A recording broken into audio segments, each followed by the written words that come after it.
Good morning and welcome to this session of Business Breeders, a live webinar series hosted by Goodman Group at Brock University. My name is Abdul Rahimi and it's my distinct pleasure to serve as the director of Goodman Group at Brock University. Goodman Group is a community-focused learning and development services provider that works to support professionals, businesses, and entrepreneurs pursuing growth through professional development certificate programs, executive education, consulting services, and startup support. It is my pleasure to welcome the many of you who have taken your break and joining us today from the various parts of this country. This webinar series aims to provide 45-minute breathers filled with insightful discussions on timely topics that are relevant to businesses and everyday lives, which are led by our award-winning Brock University faculty and leading industry experts. They're all encouraging thoughtful debates and keeping us feeling connected as we get through this together. This webinar series is hosted on Wednesdays from 11 to 11:45. Momentarily, I'll be handing the screen over to today's webinar lead, Dr. Ingrid Makus, who will lead today's discussion, but allow me to pause for a moment and go through the format for those of you that may be joining us for the first time. Dr. Makus will speak for about 30 minutes and we'll spend some time answering your question. Some of you have been kind enough to put your questions at the time of registration, so thank you very much for all of those.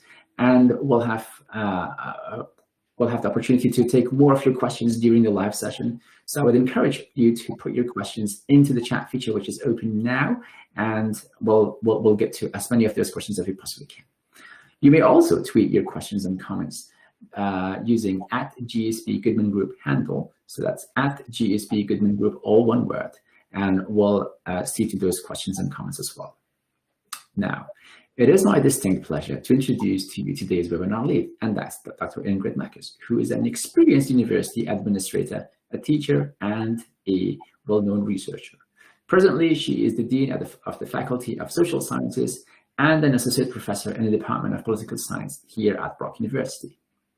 Her areas of expertise include gender and politics, liberal democratic theory, and philosophy of law. Very interesting. Well, Ingrid, welcome to today's session.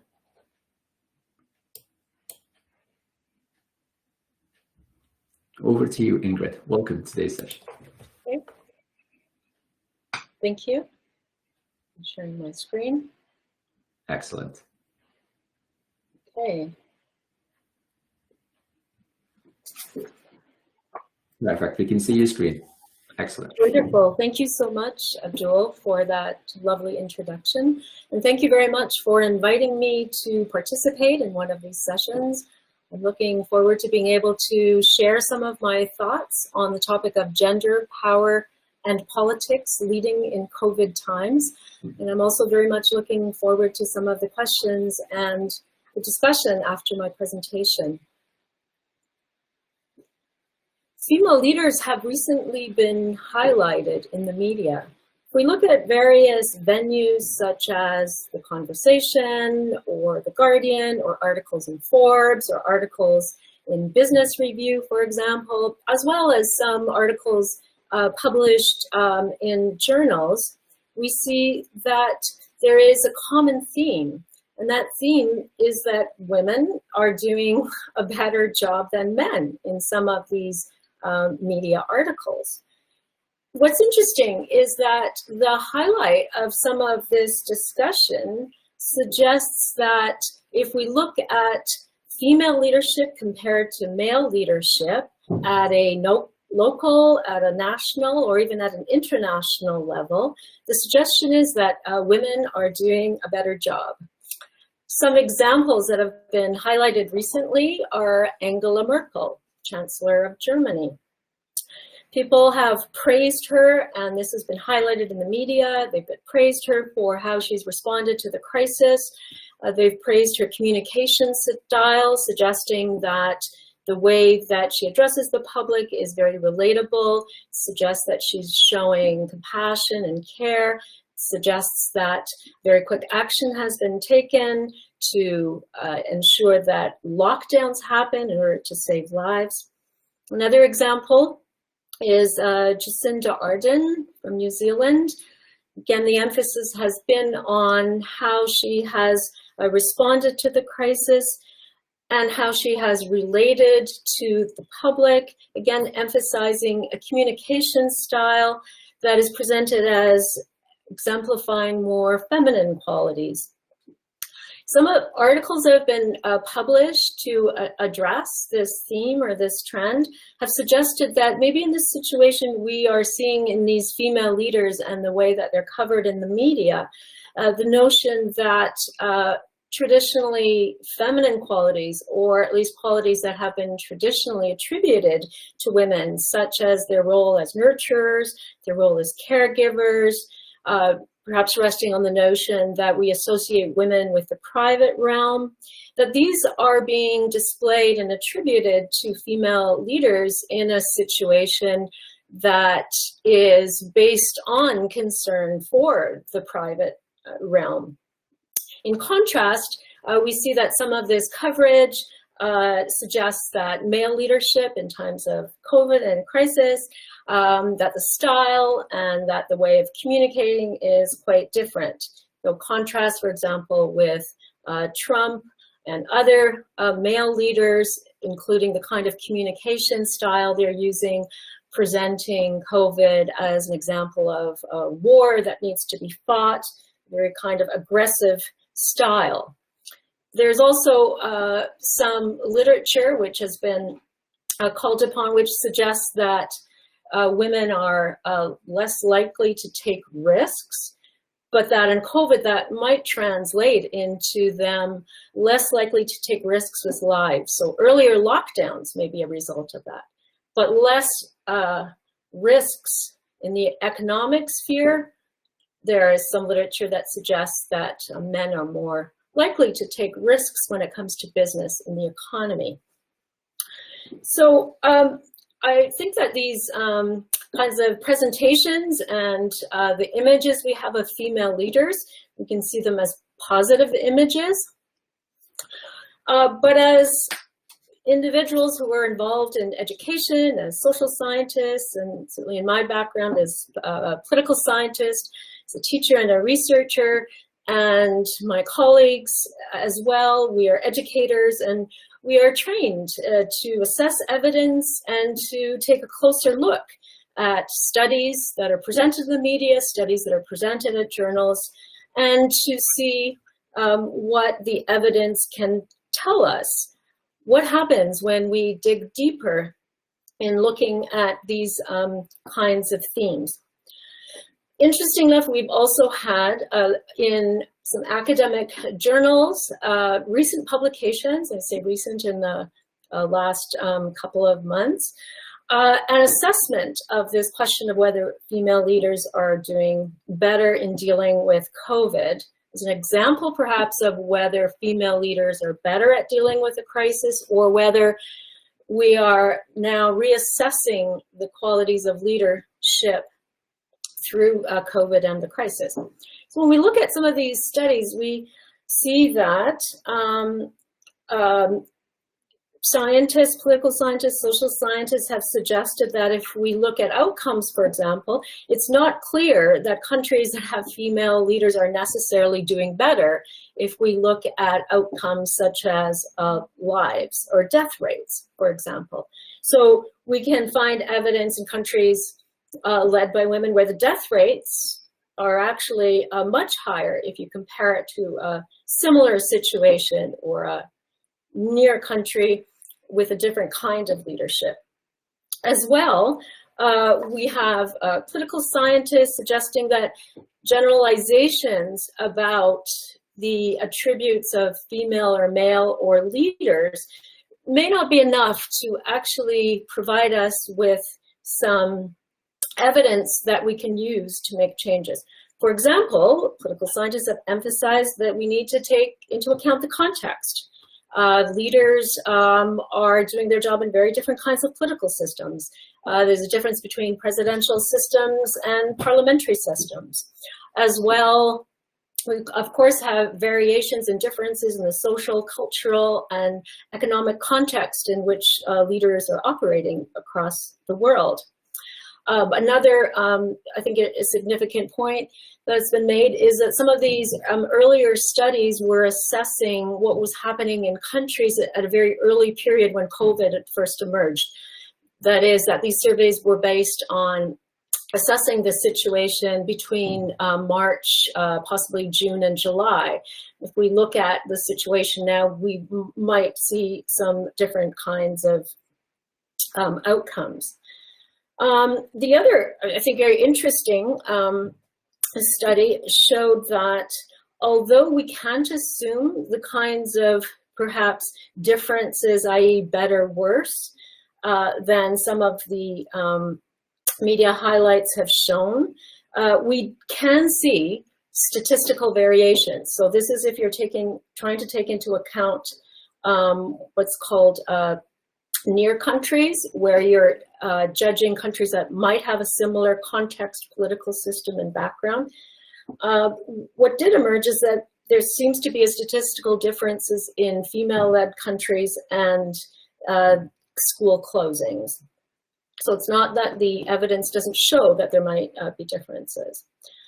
Other assessments, I think, have been very interesting because what they've shown based on the evidence is that situations that have dealt with COVID, when we look at the outcomes in a way that is more positive or desirable, may be the result of a political system that has particular social cultural norms regarding gender, which may result in a more collectivist orientation. And that perhaps that countries with female leaders are doing better, not because we can attribute this to individual characteristics of leaders, whether male or female, but that perhaps countries that have a different kind of a social and culture and a more collectivist orientation are more likely to select female leaders. So I think this is important because it takes the focus off individuals and even the notion of the significance of leadership and individual characteristics, and emphasizes the importance of a political context and of institutions and of culture.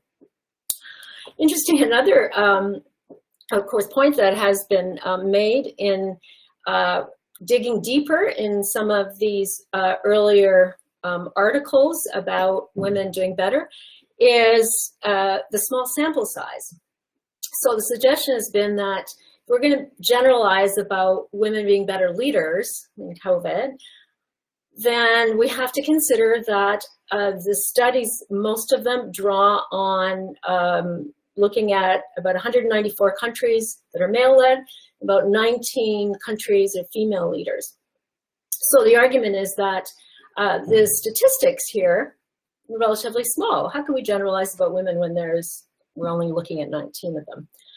But of course, that statistics in itself is interesting because it highlights the situation internationally. Why are there only 19 female leaders compared to 194 male leaders? And that leads us to consider whether women continue to be underrepresented in public institutions. You may have seen or perhaps read about a recent Globe and Mail survey in Canada. And this survey has been publishing various excerpts for the last couple of weeks, the last month. And the survey looked at data from 2017 and 2018. It drew on data that was publicly available. For example, data on salaries and data on positions, leadership positions or public positions held by individuals in 4 sectors. So the survey looked at crown corporations, looked at provincial organizations, provincial government, it looked at local municipalities, and it also looked at universities. The survey and the studies concluded that if we look at the data, relatively recent data, 2017, 2018, suggested that we can see a wage gap based on gender, a wage gap between men and women that is relatively significant. They also suggested that the wage gap was perhaps exacerbated by, but it also connected to what they called a power gap. So if you look at positions that are associated with being positions of power, positions where you have influence in making decisions, for example, the position of a premier of a province when it comes to political institutions, CAOs, CEOs, for example, presidents, associate vice presidents, etc. They concluded that women remain underrepresented in those positions which are associated with having power and influence and decision making. So similar to what I mentioned before, when we look at surveys, when we look at conclusions, when we look at studies, we try to look deeper and take a look at the evidence. And that certainly happened in this case, in these surveys. And interesting, if you've been following this, a number of institutions that were cited in the survey have responded in the meantime to the Globe and Mail, added information that might have been missing, and again, suggested that, that we need to be careful about the limitations of the data. For example, looking at what are titled public positions, those are not necessarily related to who actually has influence in decision-making in a certain organization. And there might be explanations for the salary differential based on, at universities, for example, based on tenure and the differences between associate and professional levels. So we've had some responses from institutions. And again, we need to be careful about how we assess data and what kinds of conclusions we draw from that. But I think it's certainly clear, and I think we can safely say, and it's fair to say, that when we look at the political realm, so the realm of electoral politics, but also the realm of political institutions that represent us, whether at the local, the national, or the international level, that we see that gender remains a factor and women remain underrepresented. In fact, underrepresented not at the what we call the mass levels of participation, but at the higher levels. So the coinage of the term, the higher, the fewer. Just a couple of very brief statistics from United Nations Women. If we're looking at the present time, women are heads of states in about 22 countries. 21% of government ministers are women. About 14 countries have achieved 50% of women in politics. 25% of all parliamentarians are women. That's in 2020, but that's compared, and that's up from 11% in 1995. Of course, again, we need to be careful about making assumptions about why, and they are underrepresented in political leadership, taking into account, of course, different contexts. But I'd like to turn to some of the explanations that have been provided over the last few years. As in my political science background, I'm familiar with the explanations provided in that area. If you look at the literature of the last, say, almost 30 years, I would say that there is about 5 main groupings of explanations that have been offered as hypotheses. One is what we call the catching up theory, and that suggests that women and other groups have gotten the vote much later than men, for example. They have been late to coming into political participation on the whole, and if we just wait, they will catch up, and we will eventually see representation of women and other marginalized groups and minorities in positions of power and in leadership positions that mostly resemble their percentage in the population. However, that kind of explanation has also been challenged by political scientists. In particular, I could give you an example of Brody and Beshefkin, the Canadian political scientists, whose work in the 1990s initially showed that the idea that women participating at lower levels would mean they would sort of work their way up actually was not true. Women tended to be overrepresented at lower levels of participation. And they coined the term the pink-collar ghetto to suggest that they weren't moving up to those positions of influence and power. The second explanation, structural party practice electoral systems, suggests that percentage of women, explanations such as proportional representation systems, first past the post system, party practices based on sort of social capital, where individuals that don't have the social capital or the wealth, per se, to engage in politics and be successful at leadership politics are at a disadvantage. And that is a disadvantage for both men and women. But if women remain as economically vulnerable, if they're still making less money than men and have less social capital, that kind of structural effect would have more of an influence on women, perhaps providing an explanation for why we see fewer of them in leadership positions.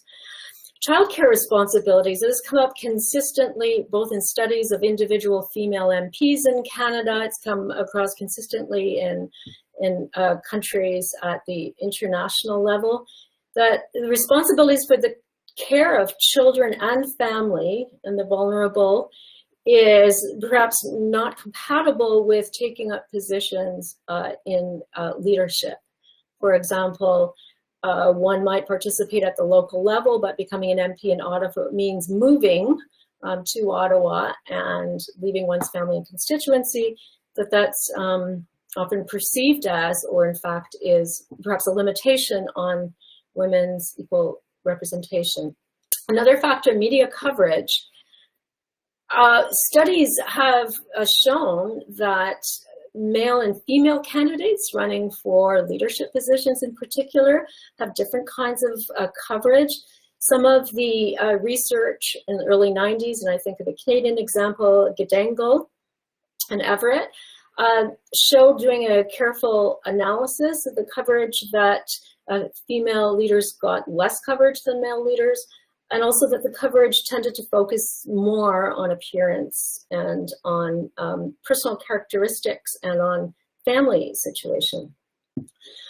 Of course, the media coverage recently has changed significantly through social media, and the importance of social media in political campaigns or in how politicians are not only assessed, but how they're communicated with. So, of course, what has also been talked about a lot at the local, national, and international level is that with social media and with Twitter, there's an increase in negative coverage, an increase in uncivil kinds of media attention, uncivil actually turning into harassment, and it's extremely negative. And we've certainly seen examples of that here recently at the local level. We've examples of that, unfortunately, with female leaders in university settings, and certainly examples of that at the national scale. So what, again, I've been talking about kind of media coverage and generalizations and assumptions, which we need to dig deeper in. So I'd like to just give you, as an example, one study which I read just recently, was published recently, and it tried to assess, again, whether that's true, that assumption about gender and coverage in the media. I'll just tell you a bit about the study. The study looked at tweets. It looked at about 2 million tweets. Of course, it did that, not by hand, it did that using a machine learning computer system. And the researchers provided details on how they set up the machine learning in the computers to do a content analysis. And the conclusion was that they looked at leaders in Canada and the United States recently. The conclusion was that the evidence showed, the statistical evidence showed, that the baselines was for male leaders in terms of incivility, tweets they counted as uncivil, was higher. However, they found a significant difference that as women became more visible and had more of a higher profile, that there were considerably more tweets that would be called uncivil or even, of course, crossing the line of harassment, directed towards female politicians as they became more visible. So the explanation about negative media coverage, we can see that the evidence shows that it certainly affects male and female. It affects more those who are vulnerable and marginalized, from marginalized communities, but there is evidence that could certainly be a disadvantage in prohibiting women and vulnerable groups from moving into leadership positions. The other argument that's put forth, and certainly evidence of that, is based on sort of gender norms, that that leadership remains associated with certain masculine styles or certain masculine qualities. And this has a tradition, if we look at sort of Western thought, especially Western, even liberal political thought and descriptions of what an ideal leader might be. So the suggestion here is that certain, we call hypermasculine qualities, perhaps, maybe we should call them masculine qualities, what are traditionally seen as masculine qualities, images of power, focus on war, focus on aggression, assertion, that if men don't exhibit those, that also might hinder them from being successful in leadership positions. If women exhibit them, which they can, then it seems at odds with continued gender norm expectations or societal expectations, that the expectation of women as being more caring, more compassionate, and that they would use more feminine means. So the focus on, or behavior that seems more traditionally masculine, can be seen as detrimental in female leaders. So the discussion from a perspective of my background, political science, but not only my background, is if we think about the underrepresentation of women in leadership positions, and we see it's certainly still something that is current. The question you could ask is, who cares? Does it matter that there are fewer female leaders than male leaders? And this is not a glib question. I think it's interesting to look at some of the background, especially when it comes to the political realm, which might be different than gender representation, say, in organizations or in the corporate world or in other positions. If we look at the political realm, we can see that we justify the importance of participation, especially in a tradition, albeit in a Western tradition of liberal democratic theory, that it's significant for us to participate as citizens. Why? Just a list of explanations. It's important because citizens don't participate in politics as citizens, we may not be able to prevent tyranny. So the prevention of tyranny and these kinds of arguments came up in addressing the situation with Trump in the States, for example. The other argument is social justice. If you look at some studies of individuals who have committed to engaging in politics, they've often said they felt they had a duty to participate in politics, especially in leadership positions, in order to make change, in order to change perceived injustices or actual injustices that they could see around them.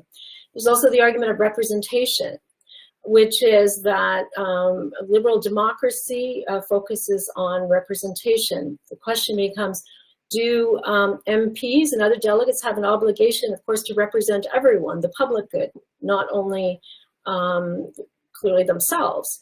But we also have in liberal theory a long tradition of the argument that it's important for individuals to be able to promote their own interests by having influence in decisions that affect them. Also, the argument that the public good can be served only if we have a diverse number of individuals who are able to influence decisions, who are able to participate so that their well-being, their interests are taken into account. And here we also get back to the question, does it then make a difference on various grounds? Is it important that we have a gender representation of women that resembles their percentage in the population, which has generally been around 50%? I think for all of those reasons. There is also evidence, again, if you take into account differences, you limit the differences, of course, in political parties and ideologies, and if you look at differences in political systems, so the political science literature shows that women do make a difference, that if we look at policies and policy decisions dealing with reproductive areas, for example, abortion, that even if you cross out for party lines, that there are differences in the policies that they support. We can also see that gender is relevant when it comes to health spending. So taking into account representation of women from a number of these kinds of explanations, including simply the notion of justice and our obligation to promote the public good, I think makes a strong case for us continuing to care about the underrepresentation based on gender.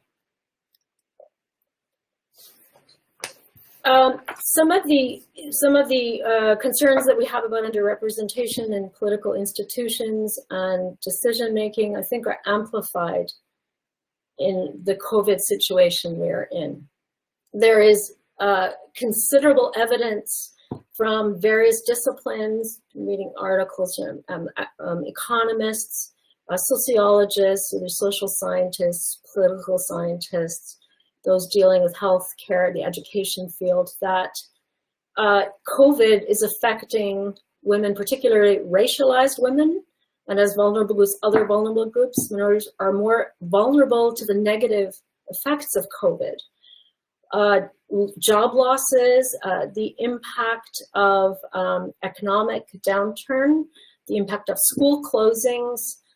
It's showing that domestic expectations, that the responsibility for care of family dependents, children, those are ill or old, are falling more so on women, and more so as we look at women as a vulnerable community on those who also are vulnerable in terms of invisible minorities, in terms of race, in terms of indigeneity, and in terms of place in the economy. I want to end with saying that the crisis we are in, I think, generates need. I think we see needs amplified, and we see situations where we have not done well, in which we need to change the way we deal with those at both ends of the reproductive cycle, those who are dependent children, and those who are old, those who are most vulnerable. And the recent reports in Ontario and Canada on old age homes, for example, have shown us in stark relief that we are failing in some of these areas considerably. And we cannot and must not ignore those. I think they show that the core of who we are and what we value rests in judging ourselves by the standard of how we care for those who cannot care for themselves. This requires empathy, compassion, community relatedness, not just in individuals or in individual leaders, whether female or male, but I think it requires that these things are embedded in our institutions. I think hope rests in our recognition of our shared frailties as human beings and our shared strengths in making change. Thank you very much.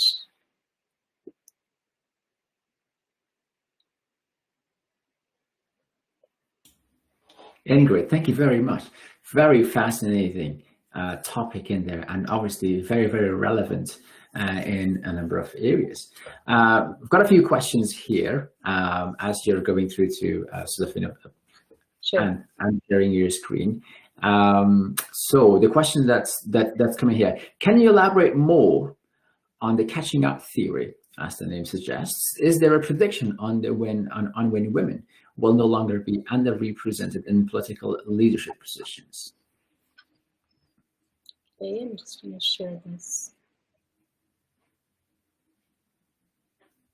I'm going to unshare my screen. Oh, thank you. Thank you. Oh, that's a great question.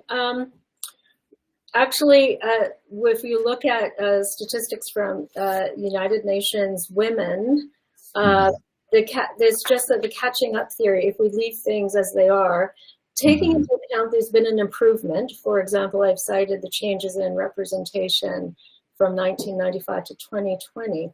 But I think that using statistical analysis, if we sort of leave things alone, it would be 2063 before we actually had gender parity. And I've seen that number, 2063, 2050. So I think it shows that the catching up theory, I don't think it's adequate to addressing this situation that we have. And I think it suggests that really there are other barriers to the representation of women in politics. Yeah, that's a long way away. Wow. There is much that needs to happen. And countries, for example, some countries, an example that comes to mind is the UK, who has instigated name anonymized, I think they call it name blind, but name anonymized or identity anonymized process for hiring individuals. That's been a government mandated approach for a couple of years or for a number of years with some mixed results. Although there's been some catching up there, what are some of the examples of actionable items that you think that those who are in politics or positions of leadership could take on and do to create a more level playing field for all? Thank you. That's a great question. And I like the last part about a more level playing field for all, which certainly includes women, but other minority groups. I think there are some positive things happening. I think a concerted effort by political leadership. I'm thinking of examples in the States right now. So, that with Joe Biden, that was part of the platform, a concerted effort to have more women, especially racialized women, Black women, in positions of influence and power. So we see them gender parity in cabinet. We also have a vice president, Kamala Harris, who was a Black female. So I think recognition and that there is an underrepresentation and that concerted effort to recognize that there are qualified women. I think those are positive things that can be done by leaders. Interesting, I think also thinking of the Globe and Mail survey, which listed what can we do. And certainly things like the he for she movement. I know it's been criticized on some grounds for suggesting that women need to be agents of change, but it is also, I think, a movement that suggests that those who have power and then that allies are needed, and that a concerted effort by those in positions of power, whether male or female, to make changes are significant. We also know that some countries have implemented quotas.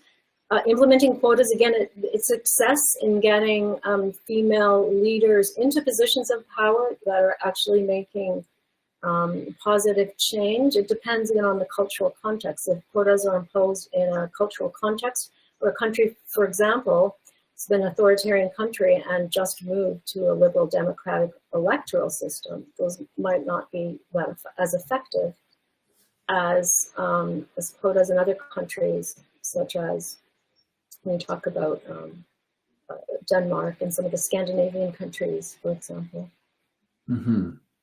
Speaking of sort of governments and electoral systems, would there be a different electoral system that could be implemented, or changes to the existing one that could enhance the approach and the process for women to catch up faster? That's a great question. And I think there have been some moves to make structural changes. In some cases, depends on the system. A system of proportional representation does tend to allow for more seats for smaller or minority third or fourth parties. So in some cases, that's been successful in getting more female candidates. That's been a discussion in Canada as well.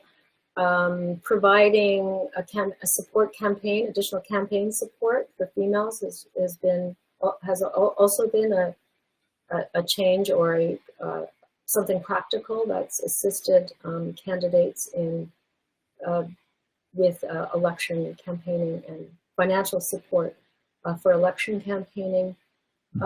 Commitment societal to I think through the social media and the Twitter, and we've heard a lot about.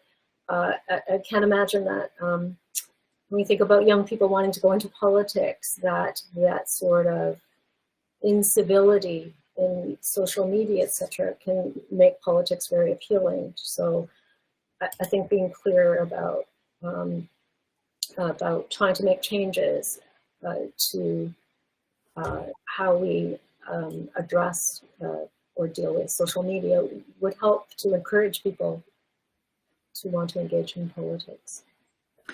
Perhaps time for one more question in here. Of the numerous female leaders and heads of states out there, which, in your opinion, has dealt with the COVID pandemic situations and its outlays more effectively, and what might have been some of their characteristics that would have enabled them and contributed to their success more than others? That's a really tough question. I'm not. I think we're in such a sort of a transitional period. We say, how have they dealt with COVID? I think if we look at sort of factors like outcomes, how are we judging how they're doing? I mean, those factors in a way sometimes are out of control of an individual leader. But and we're still in the COVID crisis. But I think what will be a sign of leaders addressing the COVID crisis is also those who I think will take care of, as I said in the end, those who cannot take care of themselves. And I think those will realize that the COVID as a crisis has highlighted some structural issues and that those need to be addressed post-COVID, especially I think the impact on those who are vulnerable. So I think judging leaders on how they're doing now is premature because we're still in COVID. And I think as we move through COVID, leaders who are going to recognize that it's highlighted some serious structural issues in the social and cultural context, I think those leaders will do better in helping their citizens flourish as we move through this. Right, great. I think, yeah, as you said, there is still a way to go in this pandemic, and I'm sure there will be many more tales to be told, and obviously on the other side, and hopefully soon on this front. Anyway, thank you so very much for your time and for your insights into this very relevant and very, very pertinent topic. And I'm looking forward to other speakers that could also speak to this area. And we need more leadership in this space, as we have had a good balance here within Business Leaders. So thank you very much for your contribution here today. Thank you very much for inviting me. And Goodman Group is a community-focused learning and development services provider that works to support professionals, businesses, and entrepreneurs pursuing growth through professional development certificate programs, executive education, and consulting services, and startup support. And as part of that, the Data-Driven Decision-Making Fundamentals series has been launched, and we do have a few seats still remaining in the Data-Driven Decision-Making Fundamentals, which is scheduled for April the 20th and 22nd between 1 and 4:30. As you can see on the screen there, prices advertised, and also how you may be able to register for those few seats. And of course, if you are a Brock University student, staff, faculty, or alum, do get in touch with the team to make use of the alumni discount that is available. Also, the second set of seminars in this area with a focus on the marketing, or effective marketing when it comes to data-driven decision-making. The early bird prices are up and available. This program will run on May 4th and May 6th, again, between the hours of 1 and 4:30. So do reach out to the team to book your spot now and make use of the early bird price that has a limited opening around that. And joining us next session on this on the next Business Breeders session is Dr. Barry Wright, CEO of Canada Games Niagara, and Associate Professor of Organizational Behavior here at Brock University. So that is for the next session of Business Breeders. I hope many of you can join us then. Until then, stay safe.